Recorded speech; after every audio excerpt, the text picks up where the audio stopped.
Balita ko, mahusay ka sa paggamit ng balisong. Dito masusubok ang pagiging Totoy Balisong mo. Anak ng putya, ang lupit ng design niyan Napakaangas naman yan, Lo. Bigay sa akin ng kaibigan kong antingero yan. Malakas daw na panglaban sa mga elemento dahil may basbas yan ng mga pangyarihang dibino. Oh, pwede bang akin na lang to, Lo? Kung papayag kang lumaban sa mga aswang kasama ko, ibibigay ko yan sa'yo. Story time.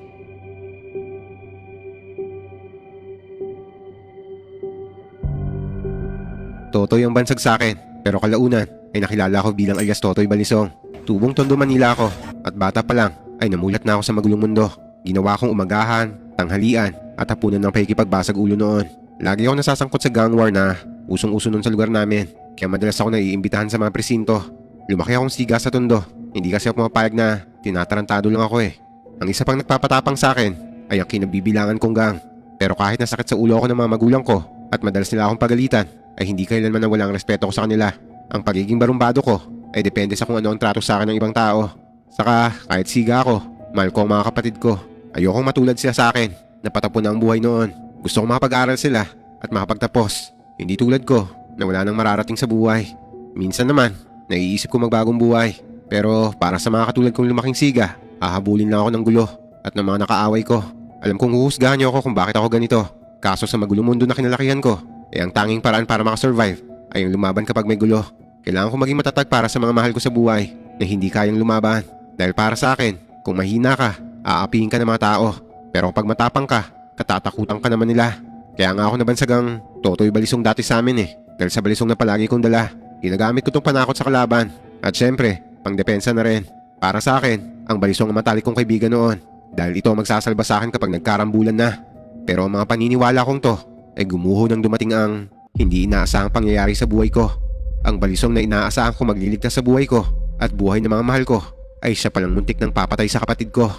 Namimili kasi kami noon ng sapatos dahil yun ang birthday gift na request sa akin ng kapatid ko. Pagpasok namin sa eskinita ay bigla kaming tinambangan ng 3 lalaki. Totoy Balisong, sa wakas, natsyempohan ka rin namin. Bakit? Anong kailangan nyo? Akala mo ba nakalimutan ko na ang ginawa mo sa akin? Hindi pa ako nakakaganti sa'yo, Totoy. Kupal ka ba? Matapang lang kayo dahil 3 kayo Subukan nyo isa-isa lang. Hindi ko kayo uurungan. Sumugod yung isang lalaki. Kaya nilabas ko na kaagad ang balisong ko. Pag-amba niya ng suntok, nasa lokong kamao niya. Sabay pinilipit patalikod. Dumaing to sa sakit at nagpatulong sa mga kasama niya. Binitawan ko siya at hinarap ang mga kasama nito. Inilabas ko na ang balisong ko at hinintay ang pagsugod nila. May hawak na 2x2 ang isa. Sinubukan niya akong hampasin ito pero nakailag ako. Iniamba ko naman ang balisong ko. Kaso nahampas niya ang kamay ko ng 2x2. Nabitiwan ko ang balisong ko nito. At saglit na ininda ang sakit ng kamay kong nahambalos ng isang lalaki. Nang hampasin niya ako ulit, ay nakailag na ako. Tapos tinadyakan ko siya ng kanang paa. Kaya natumbatot na bitawan ng 2x2. Dinampot ko naman ang 2x2. At nang hahampasin ko na siya, ay humarang ang kapatid ko para pigilan ako. Kaso, sakto rin nasasaksakin ako ng isang lalaki na nakadampot sa balisong ko. Kaya kapatid ko ang nasaksak niya nito. Putsa! Anong ginawa mo sa kapatid ko? Hayop ka! Papatayin kita! Hinambalos ko ng 2x2 yung lalaking sumaksak sa kapatid ko. Bumagsak siya sa lupa habang nagtakbuhan naman ang mga kasama nito nang makitang nagwawala na ako sa galit. Sumunod naman kagad yung isang nahambalos ko. Hahabulin ko pa sana sila. Kaso nakita ko yung kapatid kong duguan na. Humingi ako ng tulong sa may labasan. Kaya nadala namin kagad ang kapatid ko sa ospital. Pagdating ng mga magulang ko sa ospital, ay mabilis akong sinugod ni tatay at kinuwelyuhan. Tarantado ka talaga Kailan ka ba magbabagong bata ka? Idadamay mo pa ang kapatid mo sa gulo ng buhay mo! Lando, ano ka ba? Nasa ospital tayo! Pasalamat ka, Totoy. The-please lang ang pagkakasaksak sa kapatid mo. Kung hindi, ako mismo magpapakulong sa'yo. Pasensya na po tay. Napaiyak ko nito kasi sinisisi ko rin ang sarili ko. Nadamay lang naman kasi ang kapatid ko dahil sa gulo ng buhay ko. Mismong balisong ko pa kasi ang ginamit para saksakin siya. Mabuti na lang talaga dahil the-please lang sa tagiliran ng saksak niya. Dahil kung hindi, habang buhay akong uusigin ng konsensya ko. Nang gumaling na ang kapatid ko at maiuwi na namin sa bahay, ay naganda ako para sa paghihigante. Sinabihan ko na rin ang mga tropa ko at humiling ng tulong sa gang. Kaso, palabas pa lang ako ng bahay nang harangin ako ni Tatay Lando. Saan ka na naman pupunta, Totoy? Diyan lang po tay. Huwag mo akong niloloko, Totoy. Hindi ko pa ba natututusan nangyari sa kapatid mo? Paulit-ulit kong sinasabi sa'yo, walang magandang itutulot na pagbabarkada mo. Totoy anak, alam kong balak niyong gumante. Pero anak naman, kung gaganti ka, hindi matatapos ang gantihan niyo. Lalaki lang lalo ang gulo na yan. Totoy, nasaksak na ang kapatid mo. Muntik nang mapatay dahil dyan sa mga nakaaway nyo. Hihintayin mo ba bang mapatay nila kami? O mga kapatid mo? Ikaw ang papatay sa mga kapatid mo Dahil dyan sa pinagagawa mo. Pasensya na tay. Pasensya? May babalik ba ng pasensya mo yung buhay ng kapatid mo kapag nagkataon? Maraming madadamay sa kalokohan mo yan, Totoy! Tatay, siguro mabuti pang umiwas ka na muna sa kakasama dyan sa mga barkada mo, anak. Aba, hindi biro yung panganib na dulot nila. Tingnan mo nga yung kapatid mo. Tamang nanay mo, mas mabuti ngang lumayo ka muna rito kaysa mapatay ka nila. Po, pero tay naman. Sa ayaw at gusto mo, pupunta ka sa Iloilo. Doon may labas ang tapang mo. Saktong-sakto, may kumakalat daw ng aswang doon eh. Doon ka maipagbasag ulo. Tay naman, aswang? Sus, wala namang ganun. Baka hiwain ko pa yung ulo nun eh. Yung kayabangan mong yan na magpapahamak sa'yo eh. Baka akala mo nagbibiro ako. Totoo ang mga aswang. Kaya umuwi ka doon. Para lolo mo muna ang bahala sa'yo. Bukas sa bukas, mabiyahe tayo papunta sa Iloilo. Tay naman, sa tanda kong to, 23 anyos na ako. Iahatid pa niyo ako? Wala akong tiwala sa'yo, Totoy. Kung hindi kita sasamahan, baka sa iba ka pa pumunta. Napakamot na lang ako sa ulo nito. Ayoko sana umuwi sa Iloilo kasi wala naman doon ang mga tropa ko. Isa pa, hindi pa ako nakakapunta sa lugar na yon kahit taga doon ang lolo ko. Nung nakaraang buwan ay umuwi si tatay doon pero hindi naman kami isinama. Binenta lang nila yung isang lupa nila doon tapos bumalik din kagad sa amin. Ikinuwento nga niya na may gumagalang aswang daw doon ng mga panahon na to. Hindi ako naniniwala nito sa aswang. Mas naniniwala pa ako sa mga adik at halangang kaluluwa. Pero aswang, panakot lang yun sa mga bata. O baka naman may nang titrip lang tapos nagpapanggap na aswang. Kinabukasan, wala na akong nagawa ng isama ako ni tatay pa uwi sa Iloilo.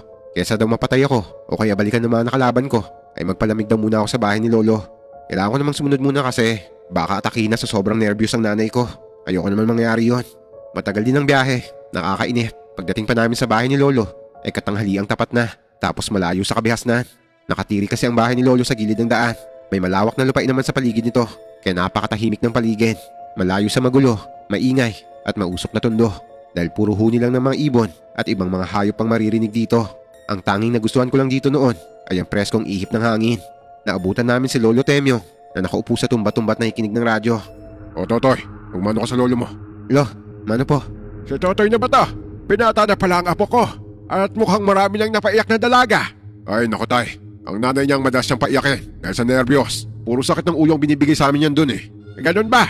Maigi nga na din nila mo rito para may makakasama ako. Simula lang mamatay ang ilang mo, mag-isa na lang ako rito. Lolo, wala po bang mall dito? O di kaya kahit anong libangan? Basketball o bilyaran? Basta kahit anong mapaglilibangan? Kung mapaglilibangan lang, marami. Pero sa ngayon, pumasok muna kayo para kumain. Kung nagpasabi lang sana kayo na darating kayo, nakapagkatay sana ako ng manok. Pagpasok namin sa bahay, ay namanga ako kasi makita bang sahig at mga muebles. May nakita pa nga akong aparador, tapos may mga garapon doon. Malinis ang paligid kahit si Lolo lang ang nakatira rito. Bakit nga pala kayo napauwi, Lando? May nangyari ba? Ay naku tay, uuwi rin po ako sa Makalawa. Iiwan ko muna rito si Totoy kasi masyado na siya mainit sa tundo eh. Subukan nyo rito ang tapang niya. Masyado na yung matapang dun sa amin eh. Kaya pinagtatangka na ang buhay niya. Aba, matapang ka pala, Totoy. Saktong-sakto sa mga gumagalang aswang dito. Aswang? Sus, Lolo, mga halangang bitukan naman nakakarayot ng tropa dun sa tundo. Yakang-yaka ko yan kung totoo man yan. Aba, matapang ka nga ha? Baka hanggang salita ka lang, apo. Atay, kayo na po sana ang bahalang dumisiplina sa batang yan. Mabait naman yan si Totoy. Kaso napasama na sa mga maling barkada eh. Kaya naging barambado. Kung hindi ko to iuwi rito, baka bangkay na yan sa susunod na buwan eh. Tay naman, ano naman palagay nyo sa akin? Hindi ko sila kayang labanan? Yan, diyan ka magaling. Sa labanan. Asan na yung balisong mo? Baka dinala mo pa yan hanggang dito. Wala na po yun. Dinampot nung sumaksa kay Ellen. Anak, malayo ka na sa tundo. Huwag mo nang dadalhin dito ang yabang at init ng ulo mo, ha? Magbagong buhay ka rito.